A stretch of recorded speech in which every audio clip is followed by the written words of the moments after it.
So I know y'all love Wells, but having the bartender host the rose ceremony just looks so low budget for ABC.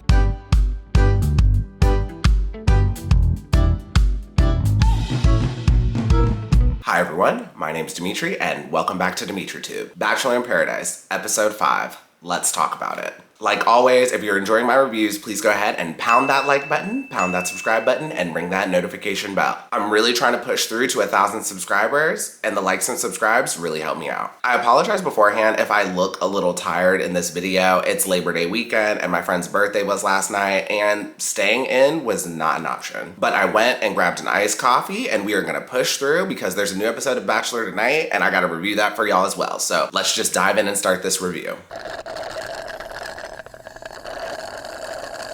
So the episode starts off with a continuation between the fight between Aaron and Thomas. So Aaron gets mad at Thomas, but Aaron really should be mad at Tammy. But he's probably worried about blowing up on her because he wants to get a rose. And during the argument, Thomas says he did not expect anything to happen with Tammy, but he tells Aaron, "I'm so glad it did happen." So I'm not a huge fan of Thomas, but him saying that was just so iconic. Thomas hooked up with Aaron's girlfriend and now he's just rubbing it in his face. And low-key, I got my life from that. So after their argument, Tammy pulls Aaron for a one-on-one and she says, "First of all, I'm trying to work out my own feelings too and follow my heart and what I want out of this just like you are." Y'all, Tammy ain't shit. She is literally playing the victim right now. Girl, you have 2 men that you can choose from right now and you have the rose. You are not the victim in this situation. So Aaron responds and says he feels humiliated because Tammy said that he can trust her. And then she goes and makes out with Thomas. Aaron also mentions that it's the end of the night and that he did not have time to talk to anyone else. So it's clear that Aaron is trying to tell Tammy that what she did was not okay, but he's also still trying to manage getting a rose so he can stay in paradise. At this point, I think Aaron should just leave the show, but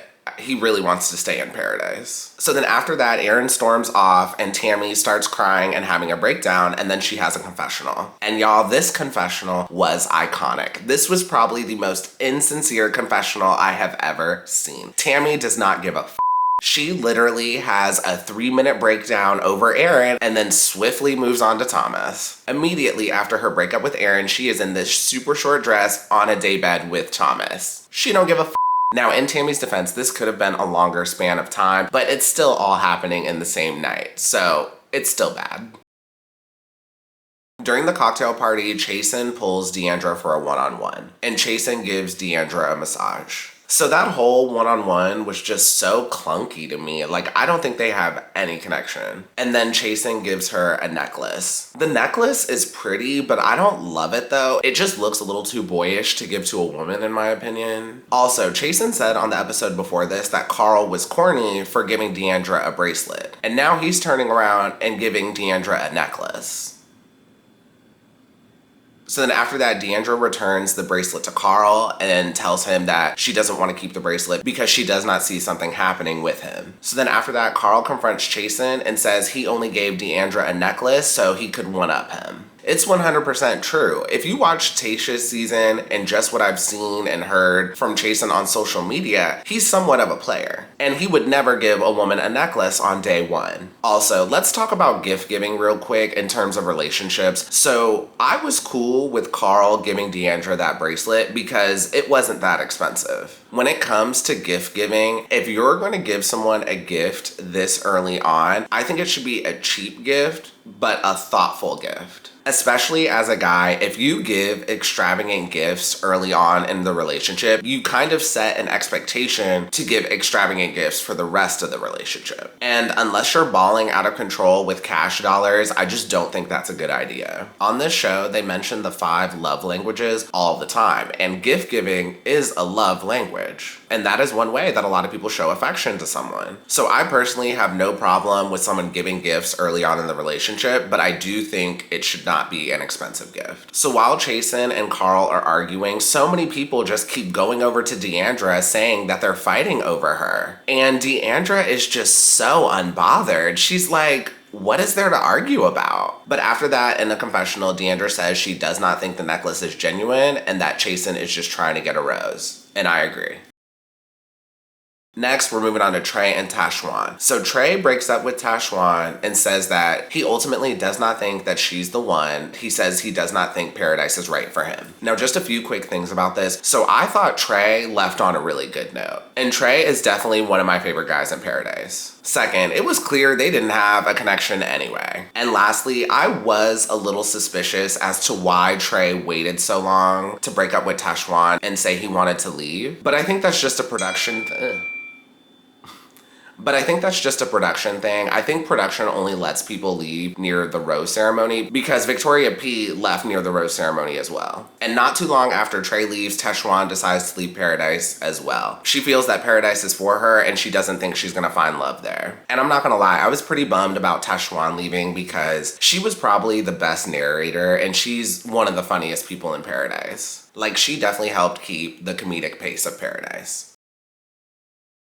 Sidebar, I don't know if y'all noticed, but at this point, the cocktail party has been going on for like 2 hours. The last hour of episode 4 and then the first hour of this episode has all been at the cocktail party. And I was kind of tired. I just wanted them to start the rose ceremony. Let's talk about Becca real quick. I don't really know that much about her outside the fact that she was a former Bachelorette in 2018. And I also know that during her season, she had a really good storyline with Blake from the last Paradise because they kept bringing her up during the last Paradise in 2019. So I do not like former leads coming into Paradise. I think it looks bad because when you were the lead on the show, you had 30 or more chances to find love and you blew that. I personally don't think these people deserve another chance. Like, think about it. Becca Kufrin had her own season dedicated to her finding love, and she still ends up not finding love. And compare that to Chris C, who was on Claire's season and got eliminated night 1 and didn't even stand a chance. To me, Chris is way more deserving of being there. But there is one lead that I would give an exception for if they did want to go to Paradise, but I'm not going to tell y'all who it is because I don't want to spoil their season. Also, it's possible that Becca Kufrin came to Paradise for the money, but when you go on Paradise, you don't get paid that much. So maybe it's just for the exposure? Who knows? What do y'all think about leads coming out of Paradise and competing? Let me know below in the comments. Anyways, moving on. So Becca talks to a bunch of the guys, and honestly, I didn't see her having a connection with anyone. So then we finally get to the rose ceremony, and there's just a few things I want to mention here. So I know y'all love Wells, but having the bartender host the rose ceremony just looks so low budget for ABC. Like, is it really that complicated? I think the guest host should be hosting the rose ceremony, not Wells. Next, Ivan and Aaron were just moping around and stressing and hoping someone would give them a rose, and I thought it made them look so bad. Next, Mari's rose was up for grabs, and my baby James secured that rose. Y'all, my baby James beat out all those guys for Mari's rose. He's doing it in Paradise, y'all. Next, and this was probably the biggest upset of Paradise, Deandra gives Ivan her rose instead of giving it to Karl or Chasen. So Deandra was not into Karl or Chasen, so I really was not surprised by that. But Deandra giving Ivan a rose was very much a pity rose. And like, I don't know what's worse, getting eliminated or getting a pity rose. And at the moment, I'm thinking getting the pity rose is worse. Next, Aaron ends up getting Becca's rose. To me, I think that was just a producer ploy, and I think production wanted Aaron to stay because Becca had zero connection with like any of these guys. Also, I almost forgot to mention this. So when Becca and Aaron were having a one-on-one, Becca was kind of stressing because she's 5 years older than Aaron. And like, I just think it's interesting how it's okay for an older guy to date a younger woman, but it's not okay for an older woman to date a younger guy. And if you think about it, their age is not that far apart. Like, we literally have Kenny who's dating Demi, Mari, and Tia. And Kenny is 14 years older than Demi, 15 years older than Mari, and 11 years older than Tia. And I don't know if it's just the way that ABC is filming it, but the age gaps Kenny has seem to be just shrugged off, whereas this one very much seems to be made into a problem. And lastly, Karl, Connor, and Chasen all get sent home. So I was glad that Connor got sent home. He's annoying, and he clearly used his exit as an audition to be the next Bachelor, but it's not gonna happen. But I will say, I wish Chasen stayed longer though. I do think he deserved more of a chance, and if he would have stayed, I do think he would have been very interesting for Paradise. So next up, Tia enters Paradise. I don't know who this girl is. I didn't watch the last Paradise season she was on, and then I don't know what her original season was. But she has a super thick Southern accent, and I love it. And also, her hair looks really good. Her stylist made sure she was on point for Paradise. So Tia is talking to the guys and deciding which guy she wants to go on a date with. And sidebar, I really think Thomas needs to shave. Thomas's beard is just super patchy. It's just like mine. That's why I don't grow out a beard, because it comes in super patchy and I just don't think it looks good. So while Tia is deciding, Kenny and Demi have a one-on-one. So Kenny tells Demi that he likes her and asks if it'd be okay for him to go on a date. And Demi responds that she wouldn't like it. So just a few things about this. First, I have said this multiple times on my reviews now. This initial group of guys is not an alpha group of guys. I thought Kenny asking Demi's permission to go on a date just made him look so weak. And they literally started dating probably like 5 days ago. Like, if Kenny wants to explore something else, I don't think that's a problem. A lot of the guys this season just seem to be walking on eggshells so they don't look bad on TV, instead of just going by their feelings. If you feel a connection and want to go on a date, just do it. Do not worry about your TV image. Second thing, Demi literally said on the previous episode that the purpose of Paradise is to date other people. So if Demi did not allow Kenny to go, that would make her look hypocritical. And lastly, Demi wants drama. So this is perfect. Also, just one more thing. So I understand that Kenny is not looking for anything long term, but to me, being in Paradise is the perfect opportunity to try to find something long term. And it's almost like Kenny is throwing that opportunity away just to hang out with Demi. And it just doesn't make sense to me. So Tia ultimately chooses Kenny for the date, and for the date they play naked volleyball, and that date is just a no for me. But I will say, I hated their date, but I did think their connection and their conversation was cute. Like, I do think there's something more there than what Kenny has with Demi. Now, is there more of a connection between Kenny and Tia than Kenny and Mari? I'm not sure. We'll just have to keep watching and see.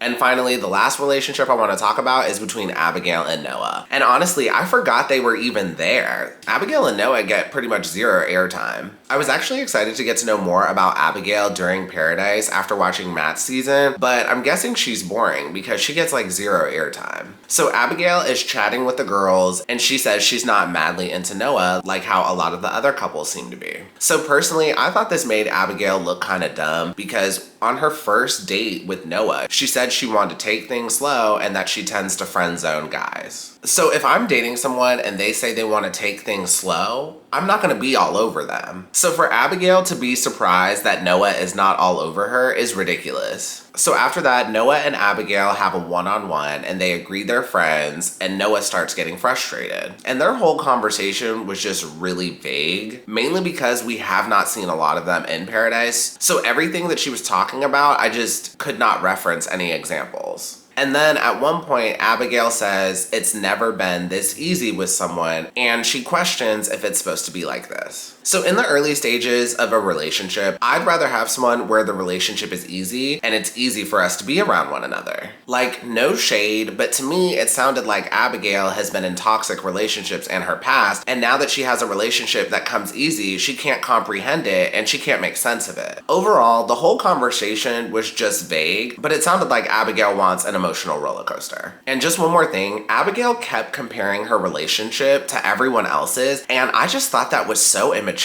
Like, girl, this is not Instagram. Stop comparing yourself and your relationship to others. Like, your relationship is unique, and you really should not be comparing it to the relationships that other people have. And just one last thing before I wrap up this video. So y'all may have not caught this, but at one point, Ivan was just chilling with Jasenia. Like, didn't Jasenia just pick Chris C over you? Are you not at all upset about that? Like, y'all, Ivan is just way too chill for me. And I think Paradise is making him look really bad. And that is the end of the episode and the end of this review. If you enjoyed this review, please go ahead and pound that like button, pound that subscribe button, and ring that notification bell, and I will see you all next time. Have a good one. Bye.